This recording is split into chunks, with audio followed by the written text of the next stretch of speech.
ದಕ್ಷಿಣಾಭಿಮುಖವಾಗಿ ರಾಮನಗರ ಬೆಟ್ಟದವರೆಗೆ, ಉತ್ತರಾಭಿಮುಖವಾಗಿ ದೇವನಹಳ್ಳಿ ವಿಮಾನ ನಿಲ್ದಾಣದವರೆಗೆ, ಪೂರ್ವದ ಚೋಳ ರಾಜ್ಯದವರೆಗೆ, ಪಶ್ಚಿಮದ ಮಾಗಡಿಯವರೆಗೆ, ಸುತ್ತ 8 ದಿಕ್ಕುಗಳ ಒಳಗೆ ಬೆಂಗಳೂರಿನ ರಾಣಿ ಮಹಾರಾಣಿ ಶ್ರೀಮತಿ ನಳಿನಿ ಮಾತೆಯವರಿಗೆ ಬಹುಪರಾಕ್ ಬಹುಪರಾಕ್ ಬಹುಪರಾಕ್.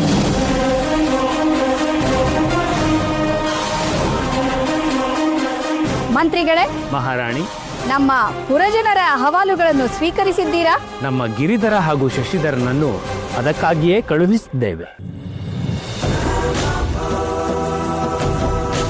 ದಾಸಿ ಚಂಚಲೆ, ಮಹಾರಾಣಿ, ನನ್ನ ಮುಖದ ಮೇಲೆ ಬಿಸಿಲು ಬೀಳುತ್ತಿದೆ, ಹಿಡಿದುಕೊಳ್ಳಿ ಸರಿಯಾಗಿ ಛತ್ರಿಯನ್ನ.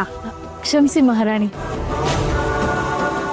ದಾಸಿ ಶೋಭಿ, ಈ ಗಾಳಿ ಯಂತ್ರವನ್ನ ಸರಿಯಾಗಿ ಹಿಡಿದುಕೋ. ಆಯ್ತು ಮಹಾರಾಣಿ. ನನ್ನ ಪ್ರೀತಿಯ ಮಹಾಜನರೇ, ನಿಮ್ಮ ಅಹವಾಲುಗಳನ್ನು ನಮ್ಮ ಮಂತ್ರಿಗಳು ಸ್ವೀಕರಿಸಿದ್ದಾರೆ. ಶೀಘ್ರದಲ್ಲೇ ನಿಮ್ಮ ನೋವು ನಲಿವುಗಳಿಗೆ ನಾನು ಸ್ಪಂದಿಸುತ್ತೇನೆ. ತಾವಿನ್ನು ಹೋಗಿ ಬರಬಹುದು. ನಳಿನಿ ಮಾತೆ ಮಹಾರಾಣಿಯವರಿಗೆ ಜಯವಾಗಲಿ. ಜಯವಾಗಲಿ. ಮಹಾರಾಣಿಯವರಿಗೆ ಮಹಾರಾಣಿಯವರಿಗೆ. ಇಂದೇ ಡೌನ್ಲೋಡ್ ಮಾಡಿ ಮತ್ತು ನಿಮ್ಮ ನೆಚ್ಚಿನ ಶೋಗಳನ್ನು ಆನಂದಿಸಿ.